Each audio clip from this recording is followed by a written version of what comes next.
Good evening दोस्तों, welcome to Rajasthan GK अड्डा 24/7 YouTube channel. हाल में Indira Gandhi centre for atomic research पे निकली टेक्निकल और नॉन टेक के लिए वैकेंसीज़ निकली है और स्पेशली जो मैकेनिकल इंजीनियर्स हैं, सिविल इंजीनियर्स हैं, उनके लिए वैकेंसीज़ अच्छी क्वांटिटी में है। तो देखते हैं।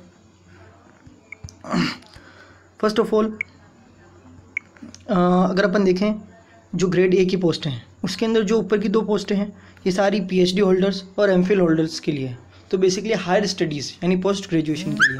लेकिन अगर आप बात करें साइंटिफिक ऑफिसर और टेक्निकल ऑफिसर तो ये सारी आपकी ग्रेजुएशन वाली है, जिसमें जो मेन इंजीनियर्स की वैकेंसी है वो है टेक्निकल ऑफिसर सी, जिसकी आपके 41 सीट्स वैकेंट है। और इस वीडियो में हम बात करेंगे टेक्निकल ऑफिसर सी, इसके बारे में, upper division clerk, work assistant, इन सब की जो ये आ गई आपके नॉन टेक में, ठीक है, और ये हो गई आपके टेक्निकल वाली। चलिए स्टार्ट करते हैं। फर्स्ट ऑफ ऑल आपकी हो गई technical officer C group A post, ठीक है। इसके अंदर देखिए दोस्तों, सबसे ज़्यादा आपकी निकली है मैकेनिकल के अंदर, ठीक है। इसकी आपके टोटल 17 पोस्ट। अब आप ये मत देखिए कि केवल टोटल 17 पोस्ट हैं। सो फर्स्ट ऑफ ऑल ऐसी जो वैकेंसीज होती है उनके बारे में किसी को ज़्यादा इन्फॉर्मेशन नहीं मिल पाती, तो इनमें इतना कंपटीशन नहीं रहता जितना आपके एईएन और जेईएन में रहता है। लेकिन अगर आप प्रिपेयर कर रहे हैं एईएन और जेईएन के लिए तो आपको ये फॉर्म्स फिल करनी चाहिए। जैसे आपके मैकेनिकल की 17 पोस्ट हो गई, आपके इलेक्ट्रॉनिक्स की 6 पोस्ट हो गई, इलेक्ट्रिकल की 3 हो गई। अब देखिए, जैसे मैं कंप्यूटर साइंस से बिलोंग करता हूँ, केवल 1 पोस्ट वैकेंट है, बट मैं फॉर्म फिल करूँगा इसमें, ठीक है। और क्वालिफिकेशन में देखिए कुछ ज़्यादा मांग नहीं रहे हैं, ग्रेड ए की पोस्ट है, केवल ग्रेजुएशन मांग रहे हैं, मतलब बीटेक और बीई मांग रहे हैं, ठीक है। कोई एक्सपीरियंस की नीड नहीं है। अब देखते हैं कि इसका एग्जामिनेशन स्कीम क्या रहेगा। तो the process of selection involves 2 stages, written test and personal interview. तो आपका फर्स्ट टेस्ट होगा प्रिलिमिनरी और उसके बाद डायरेक्ट इंटरव्यू। कोई आपका सेकेंड फेज नहीं होने वाला है। The test will 2 hours duration comprising 75 objective question. तो आपके 75 ऑब्जेक्टिव क्वेश्चन होंगे और हर क्वेश्चन आपके 3 मार्क्स का होगा और जो मेरिट लिस्ट बनेगी वो इसी के बेसिस पे बनेगी। और देखिए सबसे बड़ी बात, इन्होंने सिलेबस का कोई क्राइटेरिया डिसाइड नहीं किया है। इन्होंने कहा जिस भी सब्जेक्ट के रिगार्डिंग आप फॉर्म फिल कर रहे हैं, जैसे अगर आपने मान लीजिए मैकेनिकल के अंदर फॉर्म फिल किया है तो आपका मैकेनिकल का जो भी इंजीनियरिंग का सिलेबस है वो मान लीजिए कि इसका सिलेबस रहेगा आपका, ठीक है।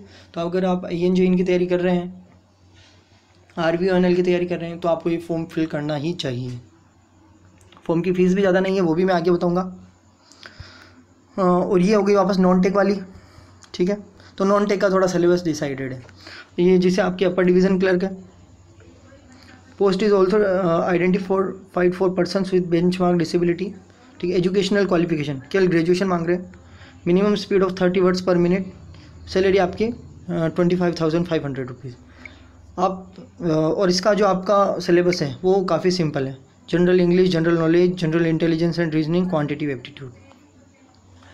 अगर आप बेसिक कोई भी एसएससी की प्रिपरेशन कर रहा है, कोई भी राजस्थान की किसी एग्ज़ाम की प्रिपरेशन कर रहा है, कोई भी मतलब थोड़ी सी हायर लेवल की प्रिपरेशन कर रहा है, तो वो ये फॉर्म फिल कर सकता है यूडीसी का, ठीक है। स्पेशली नॉन टेक वालों के लिए ही। ये हो गई वर्क असिस्टेंट, यानी आप मान लीजिए ग्रुप डी की पोस्ट है, वैसे कहते हैं इसको ग्रुप सी की है, लेकिन इसके अंदर आपकी क्वालिफिकेशन देखिए केवल 10th पास और एसएससी रखा है। 20 पोस्ट है, ठीक है। और इसका 2 फेज में होगा, प्री और मेंस, ठीक है। प्री टेस्ट में आपके वही मैथमेटिक्स, साइंस और जनरल अवेयरनेस। एडवांस के अंदर आपके मैथमेटिक्स, साइंस, जनरल अवेयरनेस और बेसिक इंग्लिश, ठीक है। तो वापस दोनों लेवल के बेसिस पर आपकी मेरिट निकलेगी और आपका फाइनल सिलेक्शन इन्हीं के बेसिस पे होगा, ठीक है। ये कैंटीन अटेंडेंट की पोस्ट भी निकली है। तो देखिए क्वालिफिकेशन कुछ ज़्यादा है नहीं इसमें भी केवल आपका मेट्रिकुलेशन मांग रहे हैं और आपकी सैलरी अच्छी है 18,000। बाकी अलाउंस अलग मिलते हैं सेंटर के और वो काफ़ी ज़्यादा मात्रा में मिलते हैं। सिलेबस इसका भी सेम है, सिंपल है। चलिए अगली बात करते हैं। और हाँ, ये आपके जो स्टाइपेंड में जो ट्रेनीज होते हैं, तो बेसिकली जिन्होंने डिप्लोमा किया है, ठीक है, तो डिप्लोमा होल्डर्स के लिए काफ़ी अच्छी अपॉर्चुनिटी है। टोटल 68 पोस्ट उनके लिए वैकेंट है। तो डिप्लोमा होल्डर्स को अगर है आपके कोई जानने वाले तो आप उनको इस इंफॉर्मेशन ज़रूर दीजिएगा। ये आपके ITI होल्डर्स जिन्होंने भी ITI कर रखी है, तो देखिए उनकी काफ़ी अच्छी क्वांटिटी में वैकेंसीज है, 171, तो आप उनको भी बताइएगा। ठीक है। अब बात कर लेते हैं एज लिमिट की। तो एज लिमिट जो भी क्राइटेरिया डिसाइड है, तो आपको कैटेगरी के हिसाब से यहाँ पे आपको रिजर्वेशन मिल जाएगा। जैसे up to a maximum of 5 years for schedule caste, ठीक है। शेड्यूल कास्ट के लिए 5 साल का, 3 साल का ओबीसी के लिए होगा आपका रिजर्वेशन, ठीक है। और ये सब आप डिटेल आगे पढ़ लीजिएगा। एप्लीकेशन फ़ी की बात करते हैं तो ग्रेड ए की पोस्ट जितनी भी है चारों यहाँ तक, उन सब की आपकी फॉर्म की फ़ीस होगी 300 रुपये, बाकी आपके 100 रुपये है, ठीक है।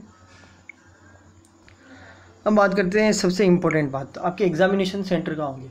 तो जितनी भी ग्रेड ए की पोस्ट है, और स्पेशली जो अपन बात करें टेक्निकल ऑफिसर, जिसके अंदर अपने 41 सीट्स वैकेंट है, और मेनली मैकेनिकल इंजीनियर्स और सिविल इंजीनियर्स और इलेक्ट्रिकल इंजीनियर्स वाली, तो उन सब के सेंटर तो आपके जिस भी स्टेट से आप बिलोंग करते हैं उसकी कैपिटल में आपको मिल जाएगा। जैसे अगर आप राजस्थान से तो आपको जयपुर में मिल जाएगा, आप गुजरात से तो आपको अहमदाबाद में मिल जाएगा, कर्नाटक वालों को बेंगलोर में, एमपी वालों को भोपाल में। तो ये हो गया आपका सेंटर्स।